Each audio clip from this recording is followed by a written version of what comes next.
ચાલો મિત્રો, આજે આપણે કમોસમી વરસાદના કારણે થયેલા પાક નુકસાનીના પોતાના મોબાઈલમાં ફોર્મ ઓનલાઈન કેવી રીતે કરવું તે કૃષિ પ્રગતિ એપ્લિકેશન દ્વારા પાક નુકસાનીનું સર્વે કેવી રીતે કરવું તેની સંપૂર્ણ માહિતી અમારા વિડીયોમાં આપવામાં આવશે.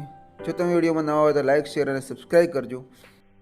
પાક નુકસાની સર્વે માટે કૃષિ પ્રગતિ મોબાઈલ એપ્લિકેશન ડાઉનલોડ કેવી રીતે કરવી તેના માટે આપણે પહેલાં પ્લે સ્ટોરમાં જવાનું. તેમાંથી પ્લે સ્ટોરમાં ગયા પછી કૃષિ પ્રગતિ એપ લખી દેવાનું, અથવા તો આપેલ QR કોડ પણ સ્કેન કરીને તમે ડાઉનલોડ કરી શકો છો. એ ડાઉનલોડ થયા પછી તમારે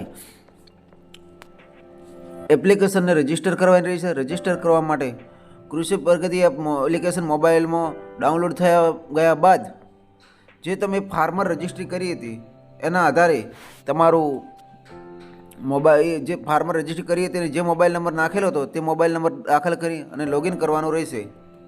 મોબાઈલ નંબરથી લોગિન કરશો તો જ તમારા સર્વે નંબરને બતાવશે. એપ્લિકેશનનું હોમ પેજ આ રીતે ખુલશે. તેમાં કૃષિ પ્રગતિ મોબાઈલ એપ્લિકેશનમાં ફાર્મર રજિસ્ટ્રીવાળા મોબાઈલ નંબરથી રજિસ્ટર થયા પછી એપમાં આ રીતે નીચે બતાવ્યું તે રીતે હોમ પેજ ખુલશે. તેમાં પાકનું નુકસાન, પછી પાક નુકસાનનું મૂલ્યાંકન સર્વે કરવા માટે અહીં ક્લિક કરો. જે પાક નુકસાનવાળું ક્લિક છે તે ફોર્મ એના ઉપર ક્લિક કરવાનું રહેશે. એના પછી નીચે તમારો ખેડૂતનું રજિસ્ટર, જમીન, પાક રજિસ્ટ્રી, ખેડૂતનું જે ફાર્મર કાર્ડ જે રીતે તેમાં તમે ફાર્મર આઈડી બનાવી હતી તે બધું તમારું ફોટા સુધી દેખાડી દેશે. એ બતાવ્યા પછી પાક નુકસાની ઉપર ક્લિક કર્યા પછી પોતાના ખેતરના સર્વે નંબર ત્યાં તમને મોબાઈલ અંદર જોવા મળશે. મોબાઈલની અંદર તેમાં જે સર્વે નંબરમાં જેટલા પણ સર્વે નંબર હશે તે બધા જ બતાવી દેશે. એમાં જે સર્વે નંબરમાં નુકસાન થયેલ હશે તે નુકસાની થયેલ સર્વે નંબરનો સર્વે કરવા માટે જે તે સર્વે નંબરની બાજુમાં લાલ કલરમાં જણાવેલ મૂલ્યાંકન પર શરૂ કરો અથવા ક્લિક કરો એટલે ત્યાં સર્વે ચાલુ થશે. સર્વે પસંદ કર્યા પછી આગળ જશો એટલે જે તે સર્વે નંબરની ખેતરની સીમા જોવા મળશે. જે ચકાસણી કરી આગળ પર ક્લિક કરવાનું રહેશે. એમાં તમને આખો ખેતરનો જે નકશો હશે તે નકશો, તમે કેટલે દૂર ઊભા છો, તેની જગ્યા કેટલી છે, સીમા, ખેતરનો સર્વે નંબર બધું જ અંદર બતાવી દેશે.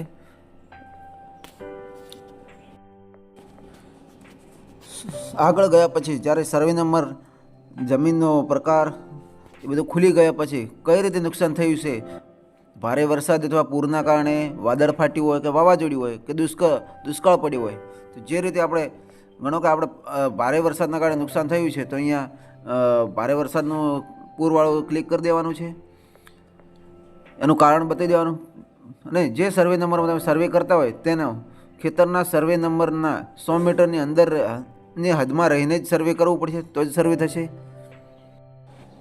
એપ્લિકેશનમાં જે આગળ ગયા પછી જરા અસરગ્રસ્ત પાક ઉમેરો એ રીતે જરા પાકનો ઉમેરો કરવાનો આવશે. તેના ઉપર ક્લિક કરી અને આગળ પ્રોસેસ કરવાની રહેશે. અસરગ્રસ્ત પાક ઉમેરો પર ક્લિક કર્યા પછી નીચે દર્શાવેલ પ્રમાણે તમારે વાવણી લાયક વિસ્તાર, અસરગ્રસ્ત વિસ્તાર અને તેના ફોટા લેવાના રહેશે. તો પહેલા કોલમમાં નુકસાન થયેલ પાક ઉમેરો, એમાં પાકનું નામ લખવાનું રહેશે. પછીના કોલમમાં જે વાવણી લાયક વિસ્તાર, કેટલા વિસ્તારમાં વાવેતર કરેલું હતું તે વિસ્તાર લખવાનો રહેશે. એના પછી જો પાકનું નુકસાન આખા વિસ્તારમાં થયું હોય તો આખો વિસ્તાર, જો પાકનું નુકસાન ખેતરના અમુક ભાગોમાં થયું હોય તો એટલો વિસ્તાર કરવાનો રહેશે. અને એના નીચે કોલમ જે આપેલું છે તેમાં તમારે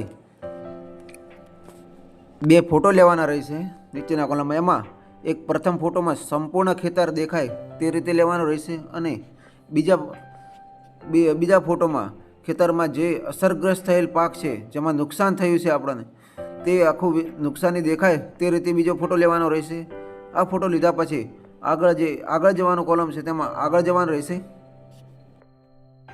આગળ આવ્યા પછી જો એક જ સર્વે નંબરમાં એક કરતાં વધુ પાક કરેલ હોય અને તેમાં નુકસાન થયેલ હોય તો પાછું ફરી અસરગ્રસ્ત પાક એમાં ઉમેરો કરવાનો રહેશે.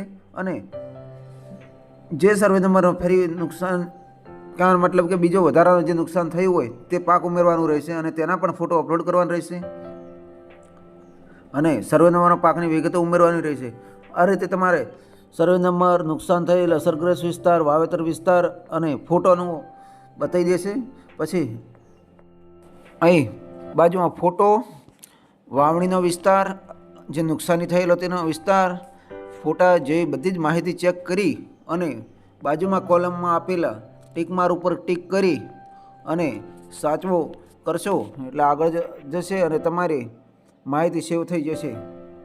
આ માહિતી ભરાયા પછી તમારે જે તે નુકસાનીનું સરકાર જાહેર કરશે તે તમને મળવાપાત્ર રહેશે.